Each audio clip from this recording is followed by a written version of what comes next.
Dear Mr. Riviere, language by its very nature is for communicating, putting the cart before the horse. I have always felt sure that no matter how dominant women become, the terrible scars of the past may never be healed. Neither side comes out smelling of roses. It's hard to argue that Ireland's record on human rights merited the dressing down we got from the UN Rights Committee. What is the use talking to people who think they know better? After the weekend that wasn't, a deep pain and fear is embedded in the mental and physical makeup of many. I wanted the Filipinos and the Chinese and the Spaniards to know what has happened in this country with Garth Brooks is a totally different matter. It saddens me. We will do anything if you pay us enough. You must be joking. Down the years, there will be a role for men, because women and girls are afraid of spiders. Europeans should, therefore, display a bit more introspection. Yours faithfully, Christodoulos Makris. P.S. The Halapanavar case notwithstanding. Dear Mr. Makris, thank you for being a mensch. I was saddened to read this, saddened but not surprised. I've also had to literally run for my life past the ironically named Central Station, and I've still received no feedback. Mr. Ford has recently used the media to plead poverty. Will he profit from his crime by writing a book? This belies a more sinister undertow.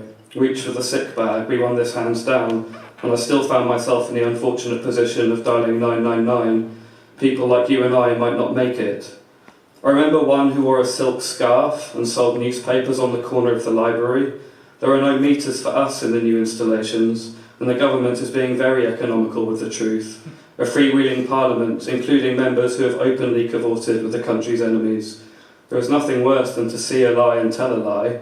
Does anyone see a similarity here? Respectfully yours, Sam Riviere.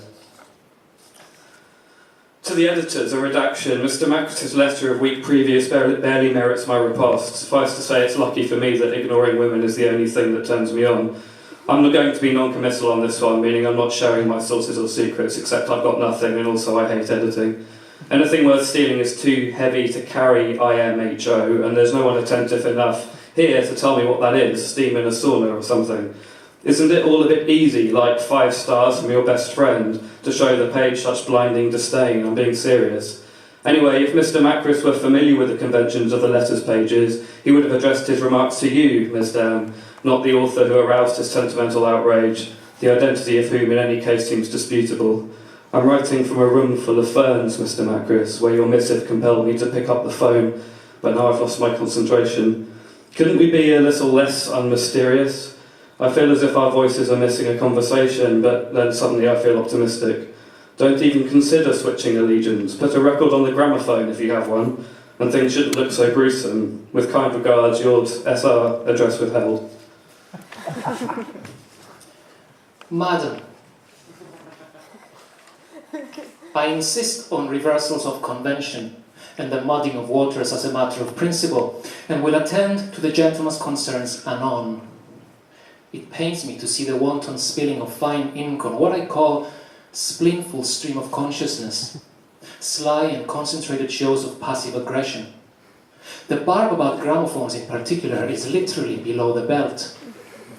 Or should that be metafictionally? I don't really know, and I care not one jot about pendants. In some deep, loving way, I can hardly blame the gentleman, in fact, spending energy and time sifting through the rubbish that we as a country leave behind in our haste to join, what? An enlightened state? The first world? Immortality? But I digress. Mr. Riviere clearly believes that because of his fast connectivity and extensive experience in the nitty-gritty of internet slang, he is qualified to offer a review of the efforts and ideologies of others. That may be so, but how could one ignore his dealings with poor Miss Redacted? What about all the other anonymous trendsetters? No. Though refusing to divulge my methods puts me in concert with Mr. Riviere and his cohorts, I have no doubt that we are playing from very different song sheets. Or is it praying and hymn sheets? Damn it, I don't care. Read on and weep.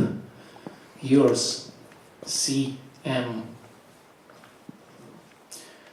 Dear Professor, I would like to recount a little story. 50 years ago, the last train pulled out of Donegal seeking to spark the multi-cylinder engine able to quickly crank from a routine mindset to full throttle. Perhaps, if you get on without paying or find a €50 note and slip it into your pocket, an evil deed committed by a person, you could refrain from implantation in the womb or some other arbitrarily defined mindless slaughter. The crux of the issue, Professor, is these savages originate from many places. UN/USA/Israeli forces, Palestinian citizens, an OAP who is now skint until Thursday, an international statesman who brought pride to Ireland, Syria and Iraq's brave hooded freedom fighters, Italy's olive groves, my own late father. From a scan of their conception, statements and such callous patchworks of plays result in 68 people being blown to bits. Calling for a 48-hour strike looks like the Haka war dance. Professor, the greatest mind since Einstein had a lineage, a sideline, the jersey. What a juxtaposition. Tied in with this is the question of when does history start? Mindfully, Christodoulos Makris. To whom it may concern, if the following does not pertain to you, please cease reading now. I am away from my considerable offices for the foreseeable future with little or no internet access. It wasn't even all that real, all that much of the time. S. To the man with the pink bougainvillea in his buttonhole on the steps outside, this time yesterday I was yet to collect the conch shell that forms the centrepiece of my outfit from the clear bay bottom, guided by the lissom and abbreviated forms of local divers. As I yanked away my goggles and heaved onto the wooden pier, the director informed me of our impending departure, and a jeep pulled up in a flourish of dust to take us to the island's one-strip airport, where we boarded the next available flight. 9.5 hours of stomachless gliding, during which I read the last half of Honoré de Balzac's Lost Illusions, and then took online personality tests until my battery died, when we all stopped what we were doing to watch a storm sparking below us from the tiny windows. Its sickness of flashes and smoke like watching a party from a balcony, not this kind of party. Once we touched down, we taxied through the city to the one train service that still runs a fully functioning dining carriage, and I ate a magnificent half lobster and then a slice of baked cheesecake, while the darkened countryside passed without meaning or consequence, arriving here at 20 minutes to midnight when I saw you on the steps. It's crazy, on the marble steps outside, shooting you a look, my entourage palming you a cream-coloured business card in the hope you'd find me in the fern room, under a green light, looking at something virtual.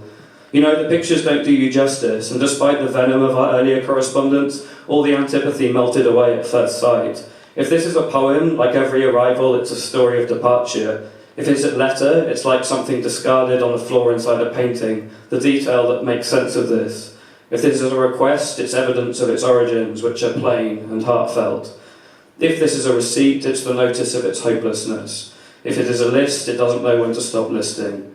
If this text rebounds, it will have touched its own failure and be worth something. If this is a missed connection or an out-of-office auto-reply in disguise, I'll only know when you come up and say hello. If you took a while, it's fine.